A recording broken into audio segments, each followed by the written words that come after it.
एक समय की बात है। एक बौद्ध भिक्षु और उनका शिष्य जंगल में कुटिया बनाकर रहते थे।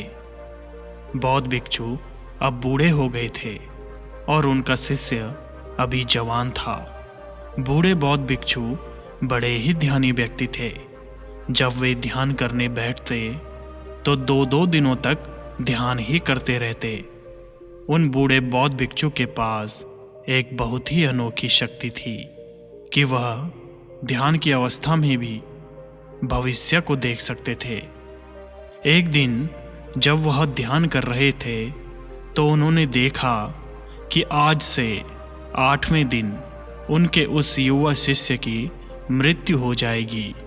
उन्होंने अपने शिष्य को पास बुलाकर कहा, मैं तुम्हें अगले 7 दिनों की छुट्टी दे रहा हूँ। तुम इन 7 दिनों के लिए अपने घर पर रहकर आ सकते हो।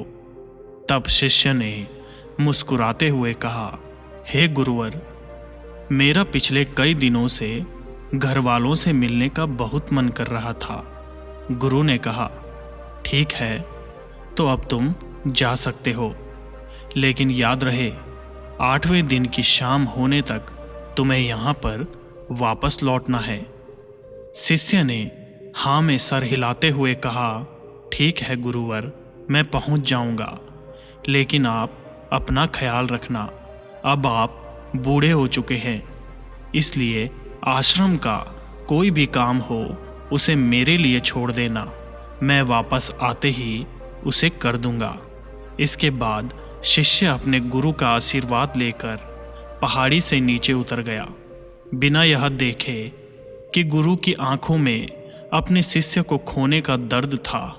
शिष्य के गांव के रास्ते पर एक नदी पड़ती थी।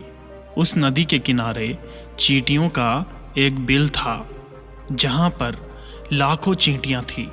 उनमें से कुछ चींटियां लगातार बिल के अंदर जा रही थी और कुछ बाहर आ रही थी, जिसमें से कुछ चींटियां एक दूसरे से टकरा जाती और फिर अपना रास्ता बदल देती थी। यह सब देखकर उस शिष्य को बड़ा ही आनंद आ रहा था। वह कुछ देर तक वहीं खड़ा होकर उन सभी चींटियों को देखता रहा। फिर अचानक उसका ध्यान नदी की तरफ गया। उसने देखा कि नदी का पानी धीरे धीरे बढ़ रहा है, जिससे उठने वाली लहरें चींटियों के बिल के पास तक पहुंच सकती है, जिसकी वजह से यह लाखों चींटियां बेवजह मारी जाएगी। यह सोचकर उसने तुरंत ही अपने ऊपर के कपड़े उतारे और उनमें मिट्टी भरकर चींटियों के बिल के चारों तरफ एक घेरा बना दिया। साथ में ही उसने बड़े ही कलात्मक तरीके से मिट्टी को काटकर एक छोटी सी नाली बना दी, ताकि लहरों से आने वाला पानी नाली के माध्यम से वापस नदी में चला जाए। इसके बाद वह नदी पार कर अपने घर चला गया। घर पहुंचने के बाद उसके 8 दिन कब बीत गए उसे पता ही नहीं चला। 8वें दिन उसे याद आया कि आज शाम तक तो मुझे गुरु ने वापस आश्रम लौटने का आदेश दिया था। उसने उस रात ही आश्रम के लिए निकलने हेतु सारी तैयारी कर ली थी। सुबह होते ही वह आश्रम के लिए निकल पड़ा। उसे उम्मीद थी कि आज शाम होने से पहले वह आश्रम पहुंच जाएगा। शाम हो चुकी थी और यहाँ पर गुरु आश्रम में बैठे बैठे यह सोच रहे थे कि आज तो 9वां दिन है। अब तक तो मेरा शिष्य इस दुनिया को छोड़कर जा चुका होगा। वह इस बात से काफ़ी दुखी थे कि मरने से पहले आखिरी बार अपने शिष्य को देख भी ना सके। गुरु बैठे हुए यह सब सोच रहे थे कि उन्होंने दूर से एक इंसान को आते हुए देखा। जब उन्होंने ध्यान से देखा तो वह चौंक गए। अरे, ये तो मेरा शिष्य है। गुरु ने दौड़कर शिष्य को गले से लगा लिया, लेकिन वह इस बात से अचंभित थे कि 8 दिन बीत जाने के बाद भी अब तक उनका शिष्य जीवित कैसे है। गुरु ने शिष्य से कहा कि यहाँ से जाने के बाद तुमने जो भी किया है मुझे बताओ। तब शिष्य ने चींटी वाली कहानी गुरु को सुनाई। कहानी सुनते ही गुरु को यह समझते देर न लगी कि शिष्य ने लाखों चींटियों की जान बचाई थी और उसके इसी कर्म का परिणाम है कि शिष्य को एक लंबा और खुशहाल जीवन प्राप्त हुआ है। कहानी सुनने के बाद गुरु के मुख से अन्यास ही निकल गया कि कर्मा लौट कर जरूर आता है। शिष्य को अपने गुरु की इस बात का मतलब समझ ना आया और ना ही उसने कुछ पूछा और वह चुपचाप आश्रम के काम में लग गया।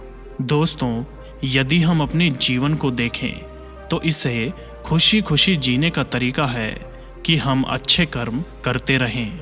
इस कहानी की तरह यह जरूरी नहीं है कि अच्छे कर्म हमारे जीवन या हमारी उम्र को लंबा ही करेंगे, लेकिन इस बात की पूरी गारंटी है कि अच्छे और शुभ कर्म हमारे जीवन में आने वाले दुखों और परेशानियों को कम जरूर कर देंगे।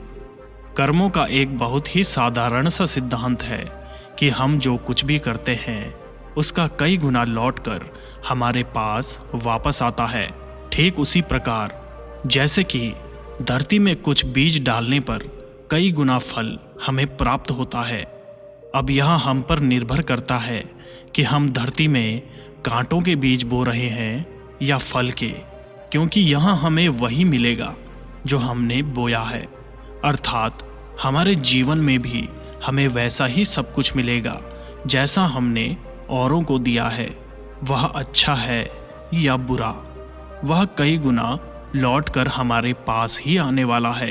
अब अच्छे कर्म करने के लिए ये जरूरी नहीं है कि हमारे पास पैसा होना चाहिए और ना ही केवल किसी की जान बचाना ही अच्छा कर्म कहलाता है। किसी असहाय इंसान की छोटी मोटी मदद करना भी एक अच्छा कर्म है। किसी डिमोटिवेटेड इंसान को मोटिवेट करना भी एक अच्छा कर्म है। किसी उदास या रोते हुए को हंसाना भी एक अच्छा कर्म है। यानी कुल मिलाकर यदि हम किसी भी तरीके से किसी के दुख को कम कर पाएं तो वह भी एक अच्छा कर्म है। और जिस प्रकार गलत कर्म करने से हमें बुरा लगता है और दुख ही होता है, ठीक उसी प्रकार अच्छे कर्म करने से हमें सुख की अनुभूति होती है। इसलिए यदि हम अपने जीवन में हमेशा खुश रहना चाहते हैं तो हमें आज से ही दूसरों के दुख दर्द को कम करने की कोशिश आज से ही शुरू कर देनी चाहिए और हम देखेंगे कि हमारा जीवन अपने आप ही खुशियों से भर जाएगा, क्योंकि अच्छे व सत्कर्मों का फल हमेशा अच्छा ही होता है। दोस्तों, वीडियो पसंद आई तो एक लाइक ज़रूर करें और यदि आप चैनल पर नए हैं तो चैनल को सब्सक्राइब ज़रूर करें। नमो बुद्धाय।